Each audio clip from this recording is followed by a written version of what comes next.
Kimi goller futbol tarihini değiştirdi, kimi maçlar milyonları ağlattı, kimi anlar ise üzerinde onlarca yıl geçmesine rağmen hala tartışılıyor. Çünkü Dünya Kupası'nı unutulmaz yapan sadece kazananlar değil, geride bıraktığı hikayeler. Bugün futbol tarihinin en unutulmaz 10 Dünya Kupası olayını geri sayım şeklinde sıralıyoruz. Bazıları tartışılmaz, bazıları ise yıllar geçse bile futbol severleri ikiye böler. Ama hepsinin ortak bir noktası var. Dünya Kupası tarihine damga vurmaları.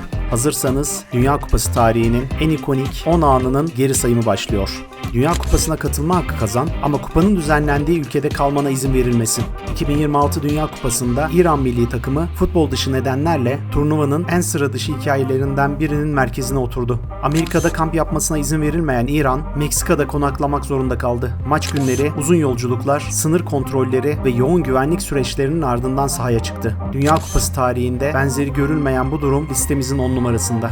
Bazen futbolun en büyük sürprizleri, en büyük yıldızlardan değil, kimsenin şans vermediği takımlardan gelir. 1950 Dünya Kupası'nda futbolun mucidi İngiltere, sahaya Amerika karşısında mutlak favori olarak çıktı. Ama düşük bütçeli, yarı amatör kadrosuyla turnuvaya gelen Amerika, futbol tarihinin en büyük şoklarından birine imza attı. Amerika'nın İngiltere'yi 1-0 mağlup ettiği o unutulmaz maç listemizin 9 numarasında.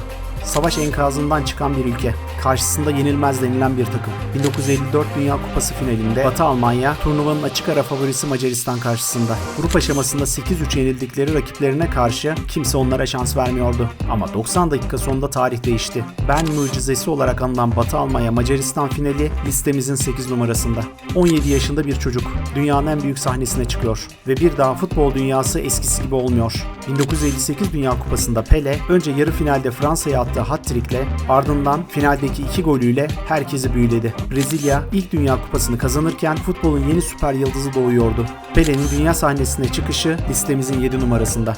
200 bin kişinin önünde Dünya Kupası kutlamaları için hazırlıklar yapılırken bir ülkenin en büyük hayali sadece birkaç dakika içinde kabusa dönüşüyordu. Brezilya 1950 Dünya Kupası finalinde Uruguay karşısında sadece bir maç kaybetmedi. Futbol tarihinin en büyük travmalarından birini yaşadı. O gün Maracana'da yaşananlar öylesine ağırdı ki Brezilyalı oyuncular suçlandı. Kaleci Barbosa yıllarca bu yenilginin gölgesinde yaşadı ve beyaz forma uğursuz ilan edildi. Dünya Kupası tarihinin en büyük yıkımlarından biri listemizin 6 numarasında.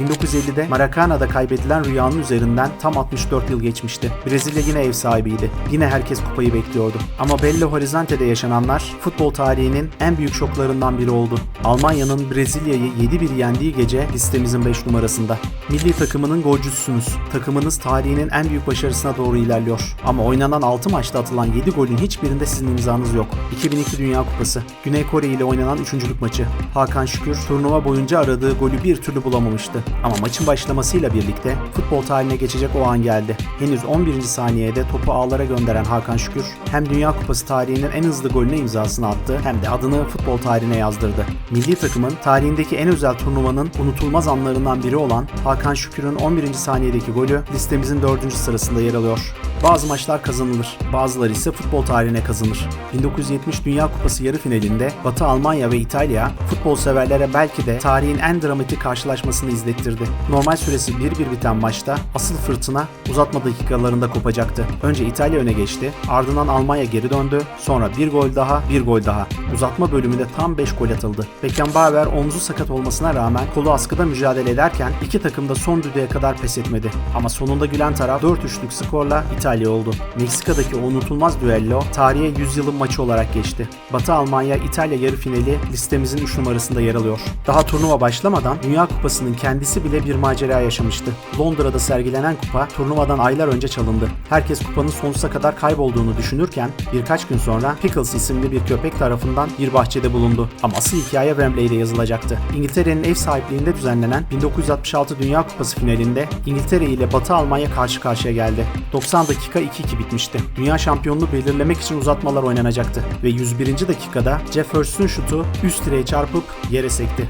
İngilizler topun çizgiyi geçtiğini söylerken Almanlar buna uzun süre itiraz etti. Tartışmalı golün ardından İngiltere farkı açtı ve tarihinde ilk kez Dünya Kupası'nı kazandı. Hem çalınan kupasıyla hem tartışmalı golüyle unutulmayan 1966 Dünya Kupası finali listemizin 2 numarasında.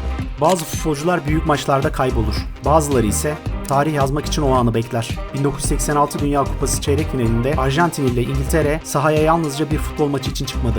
4 yıl önce yaşanan Falkland Savaşı'nın gölgesi Meksika'daki Aztek stadının üzerindeydi ve o gün sahneye Diego Maradona çıktı. Önce 51. dakikada eliyle attığı ve yıllarca tartışılacak gol geldi. Maradona bu gol için yıllar sonra Tanrı'nın eli diye anılacak bu ifadeyi kullandı. Ama sadece 4 dakika sonra attığı ikinci gol, futbol tarihinin en büyük bireysel performanslarından biri oldu. Kendi yarı sahasından aldığı topla İngiliz oyuncuları tek tek geçen Maradona adeta tek başına tarih yazdı. Hem zekasıyla hem de yeteneğiyle İngiltere'yi yıktığı o unutulmaz gün.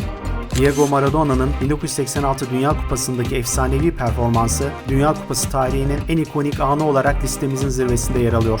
Dünya Kupası tarihinin en ikonik 10 anını birlikte hatırladık ama futbolun güzelliği burada başlıyor. Çünkü herkesin hafızasında farklı bir Dünya Kupası anı var. Sizce hangi olay bu listede kesinlikle olmalıydı? Ya da hangi sırayı değiştirdiniz? Yorumlarda kendi ilk 3 listenizi yazın. Bakalım Dünya Kupası tarihinin en büyük anı konusunda kaç farklı fikir çıkacak? Eğer bu tarz futbol hikayelerini seviyorsanız videoyu beğenmeyi, hype'lamayı ve kanala abone olmayı unutmayın.